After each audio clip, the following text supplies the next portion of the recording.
Hello and welcome, and I am so excited to introduce to you today Mick Collins, the chocolatier from Theobroma Cacao. A very warm welcome to you, Mick. Thank you, Maria. Thank you. Pleasure to be here. Well, the pleasure is all mine. I only wish I could be there with you eating your truffly delights, but I'm sure that'll happen soon. Now, Mick, I would love to know, how comes you got to be a chocolatier today? What happened to get you there? Well, it's a 50-year journey, really, I suppose, if you look at it that way. I started making chocolates as a young lad.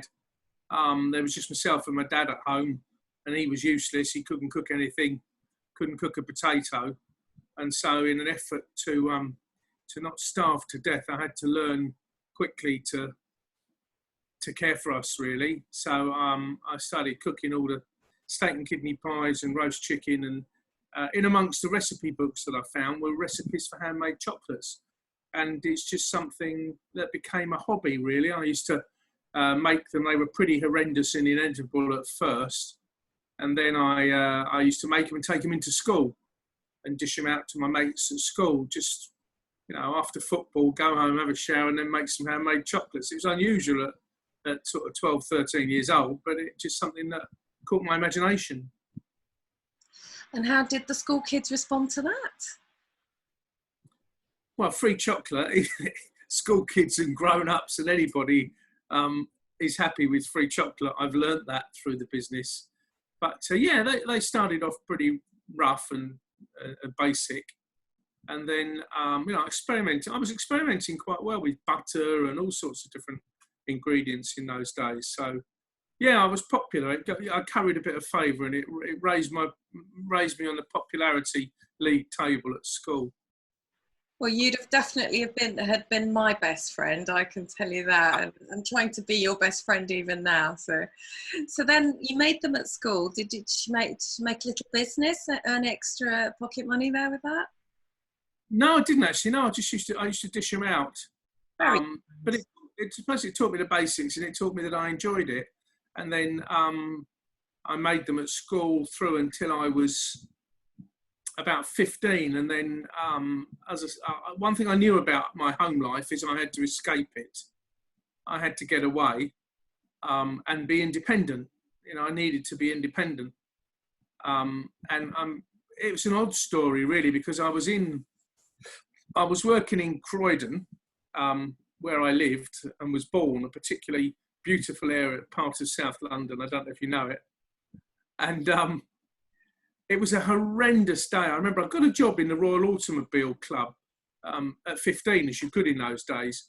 And I was doing some filing work. And there was an old boy called Harry, and we were all called at the end of the first week. They were going to make a speech for Harry because he was leaving after something like 47 years. And they did a speech for him, a group of people who didn't really know him and he didn't know. Got his name wrong, called him Henry throughout, and gave him some second-hand Seconda watch for his 47 years service, during which he'd sat in the filing section in the Royal Automobile Club in Croydon. And it quite spooked me. I thought there must be more to life than this. There has to be more to life than this. And I went out for a walk to clear my head, and suddenly the heavens opened. It poured with rain, and with that I stepped backwards into a doorway, and I heard the ding, you know, the bells that they used to have in the shops. I heard the ding of a bell as the door opened, and I looked round, and it was the Navy. I didn't know it, but it was the Navy recruiting office. And this very dapper chief petty officer with all his shining, gleaming buttons and his cap stood there, and he looked at me and he said, "So you want to join this man's navy, do you?" He wasn't being sexist, it was just men. "You want to join this man's navy?" And I sort of looked past him, and there was pictures on the walls of girls dancing in grass skirts, welcoming the ships and the sailors in sunshine. And I looked back at Croydon, all that, yeah. And I thought, I found myself saying, yeah, okay then. I'd never, ever thought of joining the Navy. And he took me in, gave me a load of brochures. It was like taking candy from a baby, really. I couldn't wait to sign on. And I'll never forget, as I went to leave, saying to him, what will I, I'll sail around the world sunbathing, a girl in every port. I did have a girl in every port, but I only went to Portsmouth.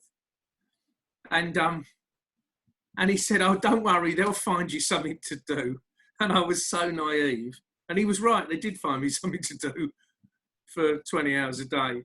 But so because I was 15, I needed my dad's authorisation, and I knew he'd never give it because he'd lose his chief cook and bottle washer. So I started practising forging his signature. I know I'm admitting to a criminal offence here.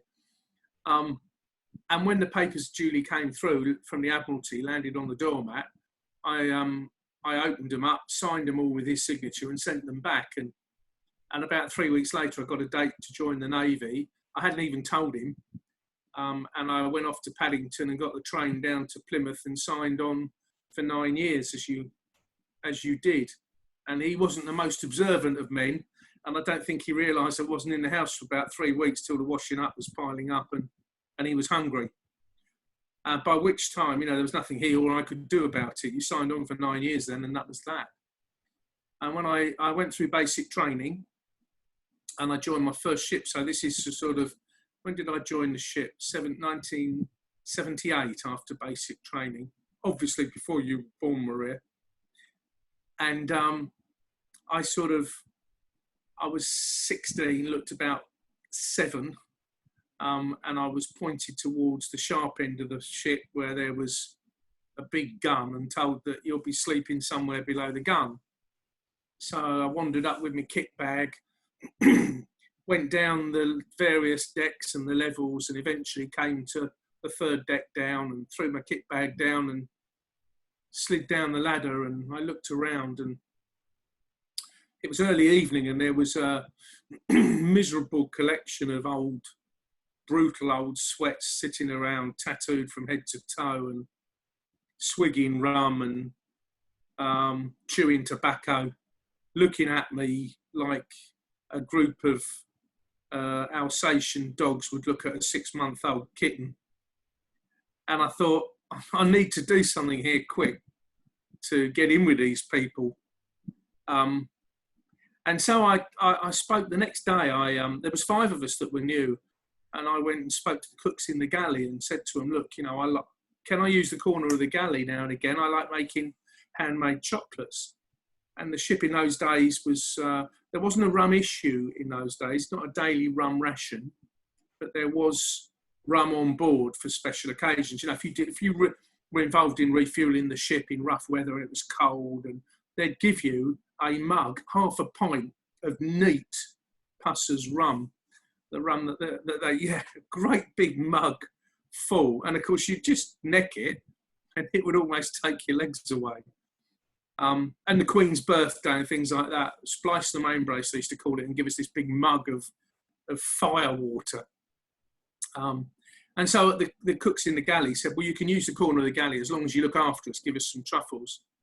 And so this sort of black market business started, where I was supplying half the ship, including the captain, with the Pusser's rum was the rum that was issued to the Navy for 400 odd years. And it's still made to this day to the same recipe. And it's the rum that we use in our world famous Navy rum truffle. I call them world famous because we sent a tin to the Isle of Wight once. No, we have sent them. We have sent them all over the world to the old sailors and pirates around the globe. So yeah, I used to deliver them to the captain surreptitiously, and he'd take his little bag and say, "Mum's the word, Collins." I'd say, "Yes, sir." And throughout my time in the Navy was a wonderful time for me. HMS Antrim, my lovely ship, took us all around the world to many, many countries. The Far East in particular. We went to Red China when it was communist China, Shanghai. I think one deployment we went to 22 countries. It was an amazing time for someone of that age. You go to other countries like some third world countries, and And you may not enjoy it as much, but it would teach you more. You know, you'd learn a lot about life if you went to Pakistan in 1978. You know, the poverty, it was quite a shocker from a soft southern boy from Croydon, I suppose. So I did my time in the Navy eventually, and I went up to, went back to Croydon. When I look back, I don't know why, just, you know, you just sort of return to what you know. So I went back to Croydon and I got a job courier driving on my motorbike around the City of London. It taught me all the back streets in London and the City of London. And then I had a future brother-in-law at the time, and he was joining what I jokingly call the Metrocomical Police Service in London. Yeah, I hope they don't take my pension off me for that. But and he was telling me what a worthwhile job it is, you know, how great it is, you're protecting the people of London against all this violent villainy, and it was very worthwhile. And none of these things really attracted me. I was quite happy courier driving. And then he told me what he was earning. He was earning 3 times what I was earning. So I promptly applied for the Metropolitan Police. And I think because of my Navy record, really, they liked ex-servicemen and women in those days before they went all graduate-y. So yeah, there was a lot of ex-servicemen in my class, and I went off to Hendon Police College in the 80s. I did my police training at Peel Centre, and then we came out into basically a summer of discontent, much discontent with the riots, the Brixton and Lewisham riots in South London. The miners' strike was in full swing. We were going all over the country, police in the pits, in an argument that we knew nothing about, really. Very sad for the miners' way of life. When we were in the initial riots, or when I was in the initial riots in London, we didn't have any protective equipment of any sort. You know, we'd have to literally, I remember grabbing a dustbin lid, using it like a sort of Roman shield, and a no parking cone. And if any of the rioters came anywhere near me, I'd just clobber them with the no parking cone. When we did the miners' strike and the disputes there, they'd started to issue us with protective equipment. So this is about 1980, yeah, in the 80s. I went to Broadwater Farm, where sadly the police officer was killed. I was at Broadwater Farm when the riots were on there in Tottenham. And it, you know, it just seemed really, it's still relatively a young man, you know, it just seemed that everybody hated you and everybody wanted to kill you. That's the sort of, then there was various other disputes, the Wapping disputes and things like that. But on the miners' strike, I was talking to one of the pickets one day. And so you had your pickets outside the pits, and then the busloads of people that continued to work, referred to as scabs, would be bussed round the corner with iron grills over the buses. And then the pickets that you were talking to that had been absolutely fine would go mad trying to get at the scabs. And one day in particular, we were at Maltby in Yorkshire, and we had our protective, we were in a cordon with the shields and everything ready for the usual daily violence to escalate, you know, as soon as the buses came. And one bloke took a dislike to me, and he was shouting across no man's land at me. I had my number on my helmet, 624, and he kept shouting at me. And in the end, my head came up from behind this little shield, and I said, "What is it? What's the matter with you? What do you want?" And he said in this sort of gruff Yorkshire voice, he said, "Here," he said, "you'll have to edit this if it's not fit for broadcast." He said, "Here," he said, "mate," he said, "who's seeing your missus while you're up here?" And I said, "I've no idea." I said, "But I'm seeing yours." And with that, he ran at the police shields, which is not a good thing to do. So someone from the police side kicked out. He had punched out. And it ended up with 4,000 people fighting. So I'm very proud to that claim to fame that I actually started the Maltby riot. You can Google it. Then back at the Nick, they gave me various courses like the fast car courses. You know, I used to drive around at God knows what speed, answering the calls around South London. I worked out a way with the bells and the sirens that the police cars have. I worked out a way one-handed whilst driving at 120 miles an hour that I could play God Save the Queen by moving this and the I like to think the peck and robbers would hear it and think, oh my God, it's that mad copper, and run off. So and then after I did all the normal stuff that you do as a uniformed police officer in London, you know, the burglary and robbery and auto crimes, and then there was I did a night duty with a chap, and he'd come off the child protection teams, the child abuse teams, and he was talking about some of the work and investigations that he had done, and I just, it was very powerful.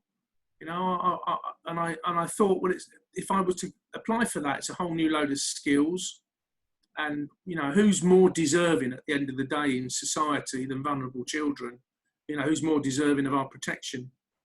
So I went on to worked onto the child protection teams for 3.5 years, dealing with child abuse, which led me into the CID really, because having done the driving, you'd bring in an armed robber, and then somebody would call upstairs to the brains department, to the criminal investigation department.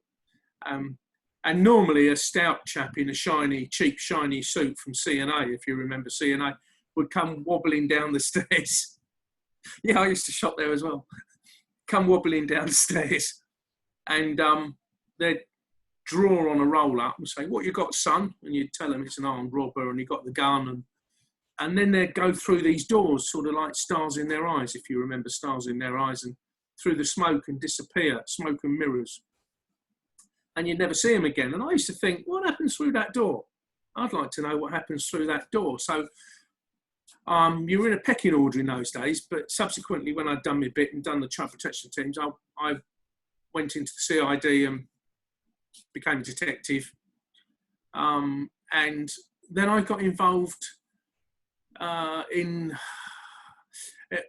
getting towards the sort of late 90s now. They introduced something new called family liaison, which is now recognised as a very important role in things like homicide investigation and major crime.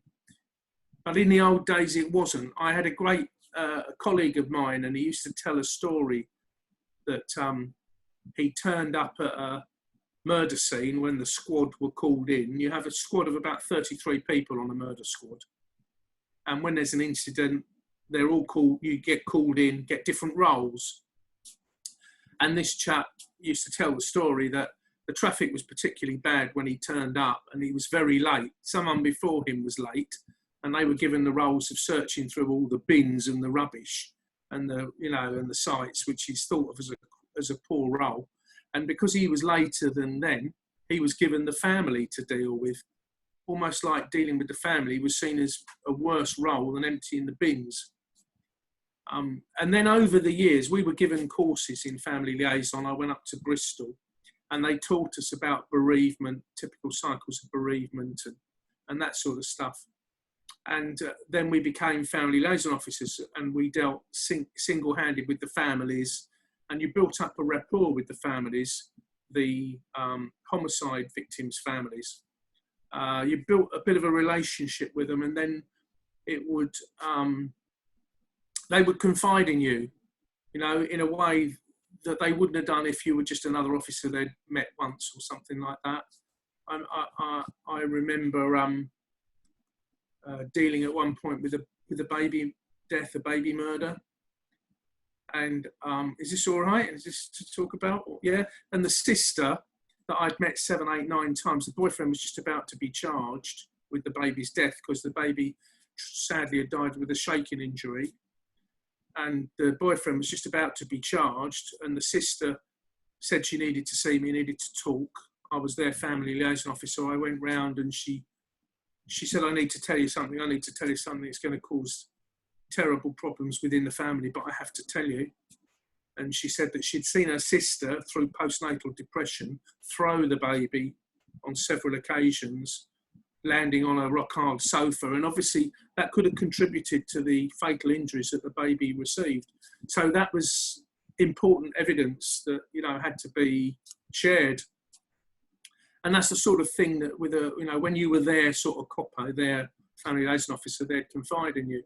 So then shortly after, I started to, you know, you had a huge workload. I can remember at one point having 14, 15 families of homicide victims to try and deal with. You know, you're taking all the statements and you're trapped in a bit of a whirlwind of grief and bereavement. So you have to be the right character to cope with that and go home and, you know, live a normal life outside of working hours.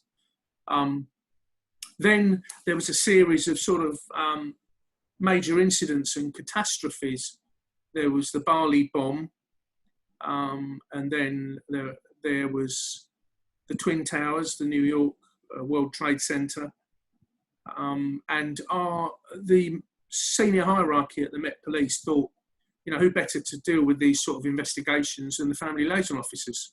So we got involved in the identification and investigation in the mass disaster scenes. So like the London bombings, you know, the tube trains and the bus, you know, we were involved in mainly the identification role. And we did that for a few years. And then we produced a training course. We were going all over the country delivering training for everyone sort of involved in mass disaster. Then somebody at Scotland Yard thought that we were on a bit of a jolly. Well, we weren't. We were delivering a course that was of great use to a lot of people. And bizarrely, the Met Police were paid for. They were getting, everyone on it was getting paid, so it was good for revenue for the police. But they decided we all had to go and get a day job as well. And I was put on the fraud squad, which bored me to death. I never wanted to do anything to do with fraud. And that's when I found out that you could actually retire at 50 and get a pension. So I thought, I'll have some of that. I've had enough. I've done what I've done to the best of my ability, but I've had enough. And so I packed up and I went off. I thought it'd be nice to live abroad in the sunshine and sit on the beach under a palm tree. It was always a dream.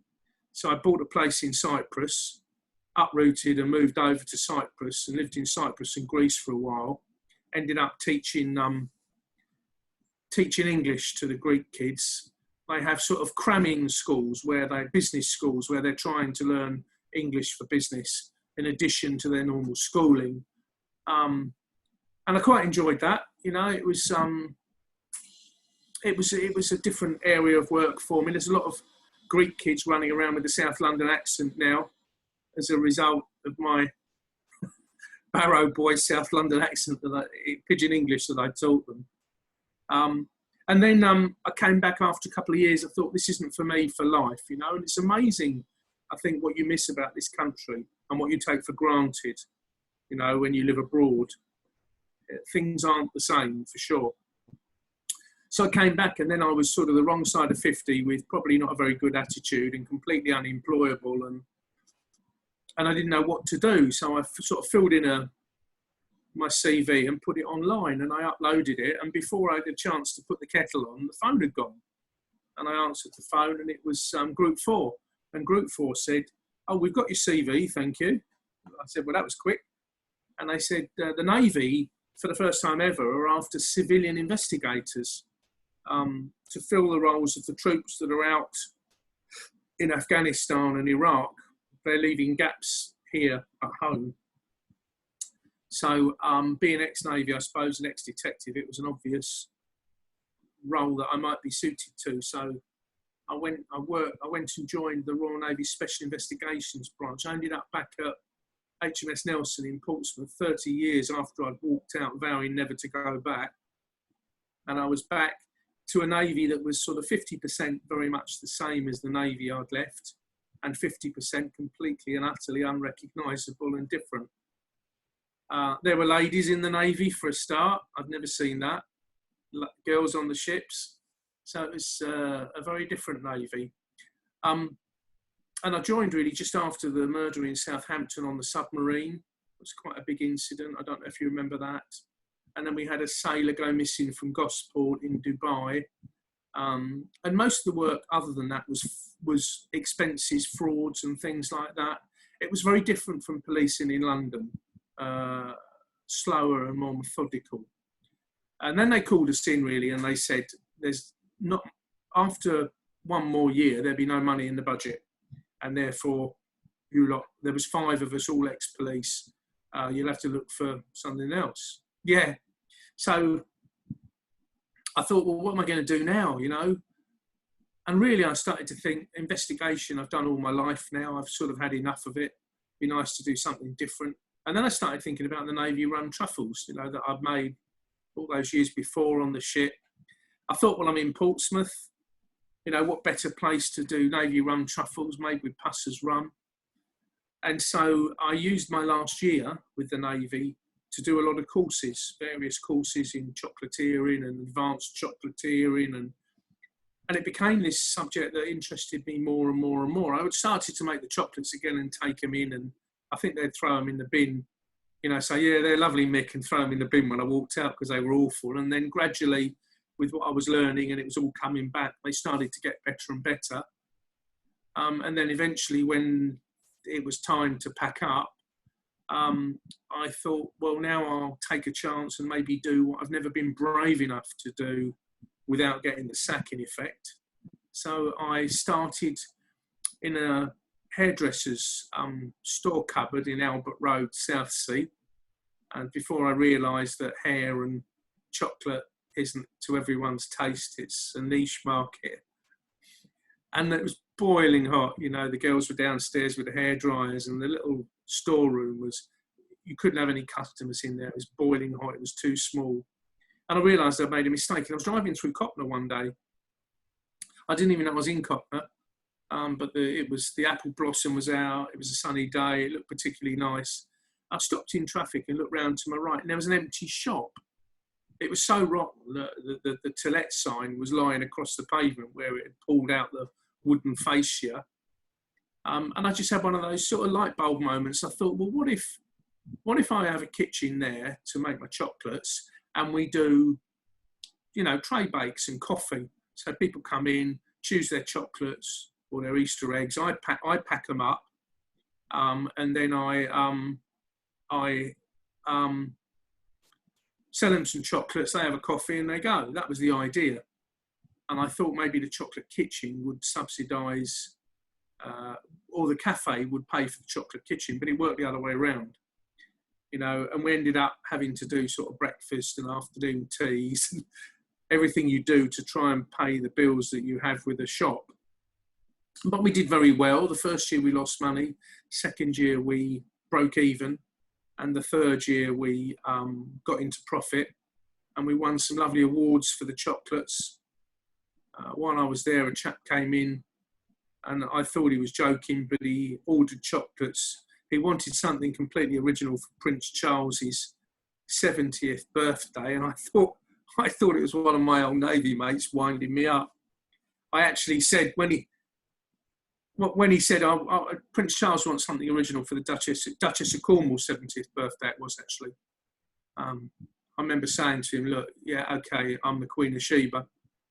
And he had no sense of humour, and he then ordered these chocolates, because we can do chocolates with images on top, JPEGs, photographs, messages, and he wanted the Duchess of Cornwall's royal crest put onto the top of the chocolates. We put a little wafer in the top with the image on. And I'm ashamed to admit I did follow him when he left the shop because I still wasn't sure. I had Googled already to check when her birthday was, and it was in July, whatever it was, the 17th or something. And I followed him. He went to his car and I was ducking and diving in the alcoves of the shops, and I saw him go into a de-chromed black Jaguar with a diplomatic protection plate. And I thought, oh, maybe it's genuine. So I made the chocolates and they went up to the palace, and I got a lovely text message a few days later saying, thank you so much for the chocolates. And the Duchess says that the salted caramel chocolate's the best chocolate she's ever had. So I did ask them to put it in writing so I could stick it all over everywhere, but they never did. But it was still nice. And we have made them for Prince Charles' 70th and for both of them for 2-3 years now, which is lovely. We made them for chocolates for Rolls Royce for 3 years as well. So these are things I couldn't have dreamt of when I was in my hairy cupboard in Albert Road. So then came a big business decision. We'd been 3 years, and the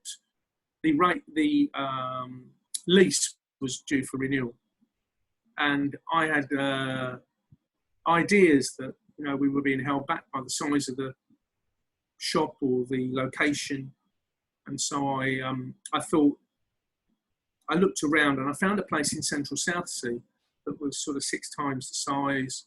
And I thought, if we can do double the business in Southsea with all the footfall we have there, then we'll be doing very well. The first problem was that the shop needed complete renovation, so it took an awful lot of money to get it right. Then the staff, I had a number of staff who decided the Copler to Southsea, which is about 4 miles, was a journey too far, even though they've been with me for years, so they all left. And we ended up opening a couple of years ago in Central Southsea after the Southsea Food Festival with 2 or 3 staff that we didn't really know, who didn't really know what they were doing. We opened too soon because of the money I was losing on a weekly basis. And people poured in their hundreds. And of course, sadly, we let them down because all I really knew about was chocolate. And again, we were in a situation where we were trying to do breakfast, lunch, afternoon teas, parties, the bar, stuff I didn't really know. I got out of my comfort zone, really. We had some good times there, though. We had some wonderful reviews and had some great parties, some live music. It wasn't all dismal. But in business, I think, is very difficult. You have to get nigh on everything right to succeed, and the costs were relentless. Staffing issues were very frequent. There was problems of all sorts. And I realised really, within a couple of months of getting there, Laura Ashley closed. Then the John Lewis store, Knight and Lee, closed. Then, there was 5 or 6 places making chocolate when I started 7 years ago. Now there's none. There's just me. And I think I then looked to get out, to sell the lease, pay off the debts that I was incurring, and get out and count my losses. So I found a business unit in Fratton, and I went there. And that was a nice unit, but it was £10,000 a year. So that in my world, I still had to make and sell 1,000 chocolates a month merely to pay the rent. So some months you do that, some months you don't. And you feel like you're working just to pay the rent. So I kept looking down the garden at home at my garage, which had a tree growing out of it, I think an oak tree growing out through the middle, and 10 foot of ivy all over it, and cats living in it. And I wondered if it could possibly be turned into a working small business unit that wouldn't disturb anyone.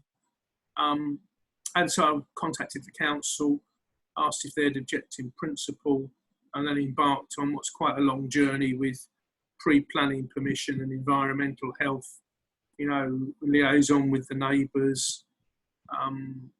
And eventually, August last year, we opened Wonka HQ, which is compact, but has everything I need to make the chocolates. I tend to make, on any normal given day, maybe 150 handmade chocolates a day. That's normally enough for business.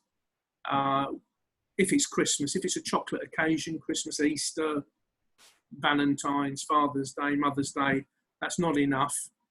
And I was delighted, although it was a lot of work, to make 10,000 handmade chocolates for Christmas. Make and sell, because selling's the hard bit. 10,000, that was a lot of work, about 18-hour days really for 3 weeks. But when you're now, as I am, a one-man band again, it's good being a one-man band. I always think, if anything goes wrong, you've only got one idiot to blame. but the buck stops here. So it's not like when something does go wrong, I used to look around for someone to blame, and now there is no one to blame. So it's, in a way, it's one of the best facilities I've worked in that it's beautifully air conditioned. It saves me 2 hours a day travelling. If you've got an order and you're very late, you know, you walk down the garden. And I've met some incredible people that work from home with a variety of businesses, you know, florists, bakers, cake makers, travel agents, accountants. Because at the end of the day, when I was in the police service, the 3 Ps, they used to say in the police, beware of the 3 Ps, they'll cause you trouble. And the 3 Ps were then prisoners, property, and prostitutes. They were the 3 Ps that you had to be wary of. I think there's probably, from a business point of view nowadays, you know, there's, I don't know, staff, obviously not a P, but staff, premises. Staff and premises, I think, probably are the biggest. When you get to that point with a business, and do you or don't you, at the crossroads, do you go down the line of employing people? You know, when I was in here in Christmas making 10,000 chocolates, I would have given my right arm for somebody to help me. Come January, when everyone's got boxes of blooming Ferrero Rocher in the cupboard, you can't sell any chocolates, and you realise that if you get through those peaks, then you have the time in the troughs to concentrate on other aspects of business. So that's where we are now. I'm hoping very much after 7 years. I think, if I'm brutally honest, I've been very, very happy with the chocolates and the awards and the feedback and what we've achieved with the chocolates. I'm delighted with, and continue to get the response that we get. I think they're better than they've ever been now, with the variety, the ingredients and the look of them, which is nice. And we have some fabulous sort of prestige customers, which is also lovely. And where do we go from here? Well, I had a group of businessmen the other day ask me if I'd be prepared to set up a business unit, get some big mixing machines in, employ people. And I don't know that I want that now, you know. I think it's not about volume, it's about quality. And if you can sell what you make and it's appreciated, and you have a passion, as I do, and I hope it's obvious for what I do, if you can do that, then maybe you're a lucky person. You know, there was a bloke who makes cheese in the West Country, Stinky Bishop cheese. Have you ever heard of it? It's I mean, it's highly thought of. And I heard him interviewed once, and Tesco's were sniffing around, and the interviewer said, you know, I hear Tesco's are sniffing around, and he said, I'm not interested in that. I employ 8 of my family. He said, I take home £5 a month in my pocket. I have a lovely life. Come August, he said, we've sold all our cheese for Christmas. He said, and I don't want Tesco's coming in and offering me 10p more than it costs me, you know, risking putting all my eggs in one basket and everything going wrong. And I thought, well, there's a contented man, proud of what he does. He's got a fine product that people are fighting to buy. And if I could get there, then I'd be delighted and very happy. And that really, Maria, is that's the whole 60 years. Well, that's absolutely fascinating. Mick, I could just listen to you all day. You're just so fascinating to listen to. I think that and there's more. There's a little bit more now. Now tell us about your Nhs Chocolates. Yeah, a couple of years ago now, the Brain Tumour Trust came to us and were after any ways that we could think of, really, to help them with their fundraising, because it's very difficult in this day and age, isn't it? It's very competitive. There's so many good causes and charities. And just on them at the moment, really, we just came up with an idea where we'd substitute a raffle ticket for a raffle chocolate. So you pay your couple of quid, £5 or whatever, and you get an individual chocolate in a box, consecutively numbered, with the charity logo on the top. And it's really caught the imagination of people. And we've done it for big black tie ball gown events, and we've done it for relatively small. We did it with the Royal Navy, Royal Marines charity.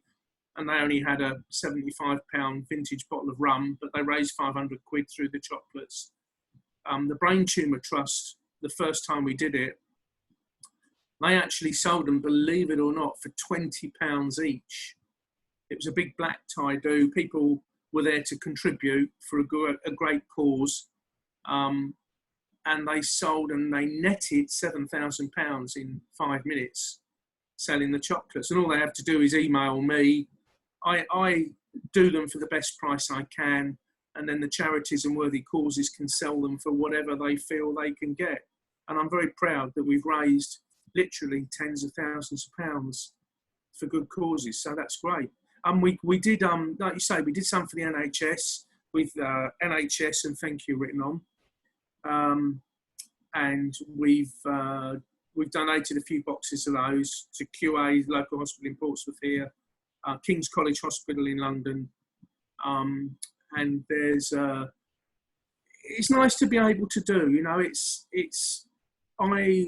I enjoy it because it's giving something back, but also you know, I get advertising from it. So I'm not denying that. It's nice to spread the word. You get a lot of customers, you know, as a result of it, which is nice. It's a bit of a boost, hopefully, for the nurses and all the rest of it. We put some on. I just put a raffle every now and again on social media. People share it and like it, and then we donate the chocolates, and they can do whatever they want with them, obviously. And recently, the Elizabeth Foundation, which is based at QA, they're doing the most wonderful work with deaf children, you know, to try and get them into sort of mainline schooling, and really, I think it's sort of really a centre of excellence, really, for that sort of work. I've been there and met the staff, fabulous people. And they won. I was delighted when they won the last box. So we made a box and put their logo on, the Elizabeth Foundation logo on, and they're auctioning them off to raise some funds. So it's just it's a nice thing, you know. It's a nice thing to do, I guess, for the community.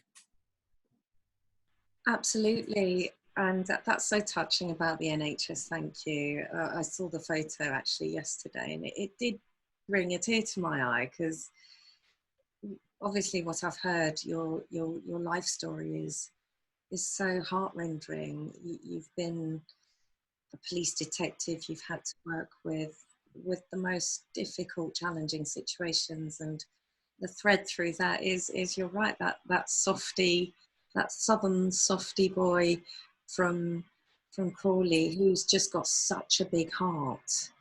And sorry, I think I'm lucky. I think, you know, I think especially in the police, partly in the Navy, but especially in the police, you know, you do see such horrific things, especially in the mass disaster side and the abuse side. You know, I worked on a child homicide team for 3.5 years. Really heavy work, but a privilege, really, to be entrusted to be in that sort of position. So, you know, I've been lucky in my working life in that I've seen, you know, some horrendous things which make you realise consistently, I think, how lucky you are. And then also with the NHS Thank You chocolates, you've also been doing some things for the lockdown and families that aren't able to get together and so on. Tell me about that. Yeah, but it's a terrible thing for families at the moment. I've got a great mate of mine whose his mum's 80th birthday today in Scotland. You know, they had such plans for her, and they've all gone down the pan. It's heart-rending, really, the one-off occasions that, you know, families are missing, big birthdays, milestones and things like that.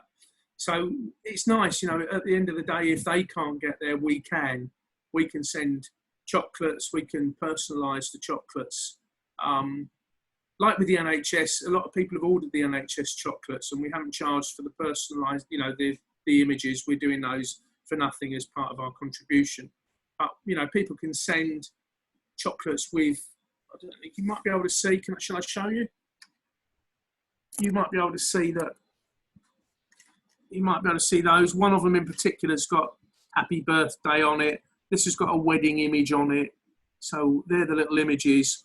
So you can have, sometimes on 3 chocolates, we can put, happy birthday Gladys, and make them a real one-off unique gift that just at least shows that if people can't get there, they're thinking of them and they've put themselves out and made an effort. So we can put personal messages in with them as well. So at a time for us where all our business trade really has gone, like it has for a lot of people, we're doing a lot of personal chocolates and getting repeat orders, which is good because it's made me shift my focus a bit from the business side to the personal side. And you never forget in this business that, somebody who eats one chocolate could change the rest of the direction of the business. As it did with Rolls Royce, really. It was a lady who tried one of the chocolates at a networking meeting, and then she called me the following week and said that her daughter worked as a senior PA at Rolls Royce, and if we made Rolls Royce chocolates with the Rolls Royce logo on, she'd put them out at the coffee break in December, where all the senior Rolls Royce executives come from all over the world to sit there for what sounded like a Christmas jolly to me, but it's supposed to be a meeting.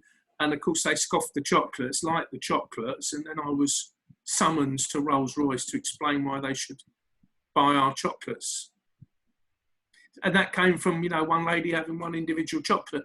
So I'm conscious if I make, sometimes for Trafalgar night, you'll end up making 900 of our Pusser's rum truffles for an events venue that's got a big dinner on. But I'm very conscious that everyone's made to the same quality, in the same traditional way, with the same vast slug of rum in it, so that the 900th one has to be as good as the first one. That just makes me want to read that box so much. It's an extraordinary story. And how can we buy your chocolates online? I'll post the links on this video, but just tell us how we can connect with you and find out more. But obviously, although we're based in the People's Republic of Portsmouth, nowadays it's the world, isn't it? We very grateful that we have customers across the world and the UK. So the website's at www.Theobroma Cacao. So it's a bit of a mouthful. Theobroma Cacao.co.uk. Theobroma actually is the ancient Greek word for the cocoa tree, the name for the cocoa tree, and literally translated into English, it means food of the gods. So we hope it's quite applicable. We can post off our chocolates across the UK for £3.95, or if customers spend £35, then postage is included. My email address is info@theobromacacao.co.uk, or if they're very old-fashioned, they can pick the phone up, and it's 023 9217 7036. Sometimes if I'm down the back of Wonka HQ, I don't race to the phone, but I'll always get back to them that day. And tell me about your sustainable packaging and the new rules around plastic and so on. Yeah, obviously plastic. We used to use quite a lot of plastic. We had see-through plastic tubs for the navy rum truffles. We had plastic tubes, which people liked because you can see that they look nice on a dinner table. You can see the chocolates through them. But the catering industry is not good with plastic. There's immense amounts of plastic within it. If I'm busy, I can use 15 or 20 piping bags a day, all with batches, of chocolate in. So there's alternatives now, thankfully, coming in. We have cellophane bags for the bars, which dissolve in water within about 30 seconds. And you could eat them. You probably wouldn't want to, but you could. And we have replaced all the plastics with products that are at least recyclable. This is I don't know how well you can see that, but this is our logo. And these boxes are our new prestige boxes, which are made of cocoa shells. So again, very relevant and very sustainable. And even the plastic inserts that go within them now are recyclable. So all this stuff, of course, costs a little bit more, but in the long run, if we don't do it, it'll cost us the earth. Yeah, I love the box. That looks lovely. And of course, such a pretty box can always be reused afterwards for craft bits and bobs and stuff. They're always lovely boxes to keep. Yeah, I do. I see them all over the place. I went to a customer once, was talking to him about a new line, about no added sugar chocolate, which we also make.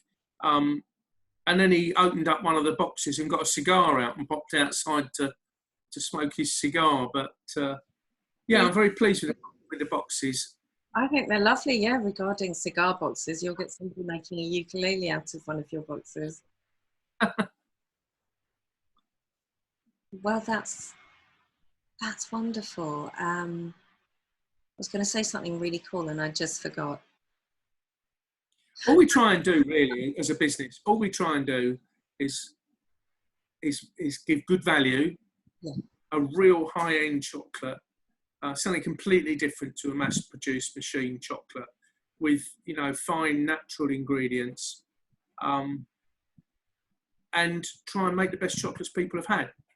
I don't try and make swooping albatrosses made out of chocolate, or statues made out of chocolate, which is an art form more really than the chocolate. But we do experiment with flavours sometimes, but people like what they like in general. The beauty of us is, they can be bespoke. People can tell us, if you like orange, but you like dark orange, then we'll make it dark orange. Or if you like white orange, we'll make white orange chocolate. So they can be very specific.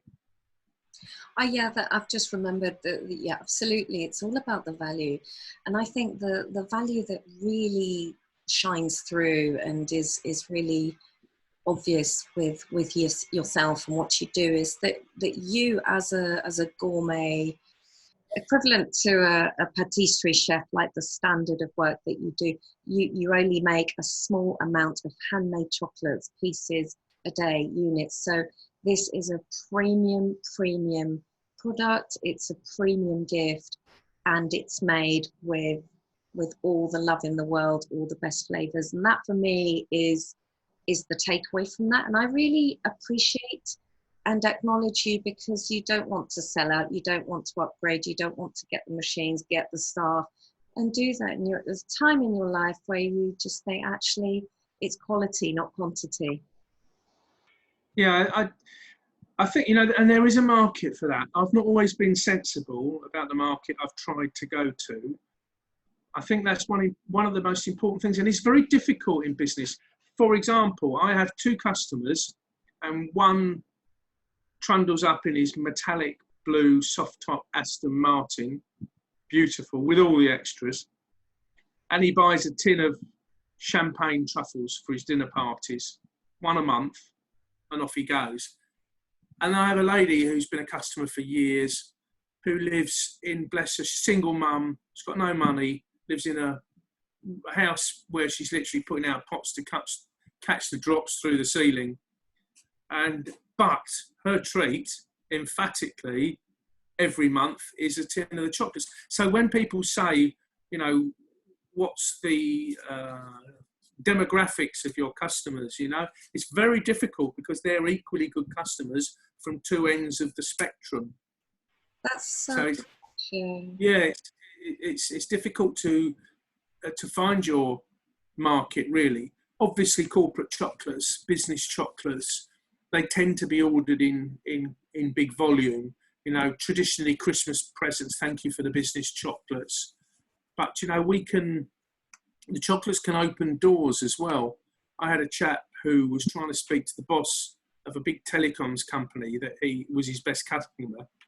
And he said to me, look, I've tried to speak to Bruce for like 3 years and he won't return a call. He pays me for my analytical work, but he's never returned a call. So he said, what can we do? So I said, right, I'll tell you what, we'll do a big box of chocolates, half of which will have your logo on, your business logo, half will have Bruce's business logo on, and just put in a little message saying thanks for your continued support. So he took them down to the company, and the lady on reception, he said, "Is Bruce about?" And she said, "No, he's busy." And he said, "Yeah, he's been busy for 3 years, hasn't he?" He said, "Anyway, I've got him this present, so can you make sure he gets them?" And he tells the story nicely. He says, the next day he's walking the dog on Southsea Beach, and his mobile went off. He said, and bear in mind, this is someone he's been desperate to contact and speak to for 3 years. And this bloke says, "Hello, mate, it's Bruce." And of course, he's not in work mode, walking the dog on Southsea. So he says, "Bruce who?" And the bloke says, "Bruce from whatever telecom." He says, "Oh, crikey." He says, "You can use the telephone. Thanks for ringing, Bruce." He said, "Yeah." He said, "Thanks for the chocolates." He said, "I've never seen anything like them." He said, "Thank you so much. That's really kind of you." And they get chatting. This is honestly true. And they get chatting. And it turns out they're both, for their sins, Portsmouth Football Club season ticket holders. And they meet up. You know, Bruce comes down from the gods, from the stand and the director's box. And this lad comes up from the terraces, and they have a pint after the game. And he said to me, he put it on LinkedIn a year or so ago. He said to me that tin of chocolates has been worth £200,000 in business to him. Because Bruce knows him as an individual, he trusts him. So it's something that can get past the blockers, and something that can get a response when other things, business, anyone can send a business card, anyone can write an email. But, you know, if you really want something that may make somebody think, well, I've really made an effort there, then something like, even a few, it doesn't have to be a lot, but a few high-end quality individual chocolates, personalised, really, most people will call you back and say thanks. I don't suppose Mohammed Al-Fayed would if you gave him a tin, but or Richard Branson probably wouldn't. But most people would, you know, pick up the phone and say thanks for that. Mind you, what about the Prince Charles story, just when you did the personalised ones for him? Because you shared about the Camilla 70th, but then when they got to, it was his birthday, they had a specific specification of chocolates, and then you had another idea for personalising them. Yeah, what they wanted was they were very specific, because they said he's not a drinker. She is, apparently. Don't tell anyone I said that. And so they wanted a box with HMS Bonington, I think, which was Charles's first command as a ship, a minesweeper. They wanted some with his plume of feathers on. They wanted some milk truffles, because they're his favourites, and a couple of other images that I can't remember. Something to do with the Duchy of Cornwall, that was one, and something else. And so I had a very specific order. And I thought, I'll ignore that. I'll be clever, and I'll make what I think they'd like even more. So I made a box of chocolates and put images of Charles growing up throughout his life, investiture and all the other big occasions. And I made this, everyone was different and individual. And I took a picture of it and I sent it up to the people at the palace that ordered the chocolates. And I said, "Look, I know what you ordered, but this is what I've done. Aren't I clever?" And I got this miserable reply saying, "Yeah, you're very clever. Can we have what we ordered?" Like, we are not amused. So when they came to pick them up, I said, "Look," I said, that's exactly what you ordered. I said, "And I've made these. If you think it won't offend him, then if you could give him those and say they're from the old Matlow in Portsmouth who makes the chocolates, I'd be very grateful." And I got a lovely text 3-4 days later saying, "You were right. He absolutely loves the chocolates with his images on. He's taken them up to Sandringham for Christmas, where he's having a big 70th birthday celebration. So I hope they weren't in the back of Prince Philip's Range Rover when he rolled it down the drive at Sandringham and ruined the chocolates." But so that was nice. And then about a week later, there was a knock at the door and a box arrived. And so I sort of dragged the box in and asked Mrs. Wonka if she had ordered anything on my credit card. And I opened this box and it was beautiful. It's like a big Highgrove bag with the Highgrove emblem on, a calendar, a candle, a bottle of Charles's port, which was absolutely gorgeous, and a Christmas card, I think, as well, with just, you know, on behalf of the palace, thank you so much for the chocolates. So you know, lovely. It's just amazing what, okay, through luck. I know it was through luck. I got a lucky break, but amazing how you can go from a cupboard in a hairdresser's in Southsea to making chocolates for probably the future king. Was really a nice story. And the best thing of all, is that you were right. In what way? Well, you had that beautiful idea of all the little pictures of him growing up. Yeah. It's just so touching. It's really hearty, and I think that's your. Sorry. Oh, did you hear me? Okay, is the sound okay? Yeah. Yeah, it's just the how you bring so much heart into everything, and everything that you do is so wholehearted, and you had the idea, you offered it anyway, they said no, you said if it's okay, it's just a gift, and that's the deliciousness and the high value of yourself as a person, of your life, and of the products that you make. Thank you. I think you're very lucky if you're particularly personalised stuff. I think you know, people put a lot of thought into the orders they give us. There's some very funny ones as well. Sorry, Mrs. Wonka's just opened the door. She forgot. And I think, you know, I don't want to let them down. You know, if somebody's gone to the lengths of contacting us and sending us JPEG images and what they're after really is something totally unique that thankfully they can't get anywhere else in the world. And I'm very proud to be able to be entrusted with and produce something like that. You know, I had a lady, it was her 15th wedding anniversary, and she sent me 15 images, one of her and her husband every year of their marriage for 15 years, and we put one on each chocolate, and the bloke was just blown away. He was so chuffed. And you know, I'm not saying we're the only company in the world that can do that, but I don't know of anybody else that does personalization so specifically. I know you can get cupcakes with personalised image on. And what gave me the idea was a couple of ladies that were doing a big Minnie Mouse on a birthday cake years ago. I asked them if they could reduce those images, which they made of icing sugar, and they had to reduce them to put, obviously, onto a 27mm white chocolate. And they said they don't know, no one had ever asked them. And then because of my dislike of sugar, which is a bit odd as a chocolatier, I had an idea of making them on wafers, sugar-free wafer, instead of icing sugar. So, you know, you don't want to, because we know what we put in the chocolates, we don't preserve them, they're natural, they're healthy, they're very filling. I use a low-fat cream substitute because I don't see the point. The big boys saturate them with replacement ingredients that are cheaper and that will give them a longer shelf life, which we don't need. You know, I can get our chocolates, we can get them anywhere in the world in sort of over maybe 2 weeks. We've got a customer in St. Kitts in the Caribbean, and they take about 2 weeks to get there. That's probably the longest. Well, no, Australia as well, but St. Kitts is probably the most arduous journey because they have to go on a ferry, and the ferry goes once a week, and you know, we've worked out a way of packing them with aluminium foil around, you know, I've done Greek weddings and things like that, and Australian weddings where they're arriving in 40 degrees of heat, and you think, oh, please let everything be all right. But I've worked out, because the organic cocoa I buy is always in aluminium bags, foil bags, I realised that aluminium foil must defer the heat somehow and protect them. So, touch wood, we've done weddings and things all over the world without any problems. Well, that's wonderful.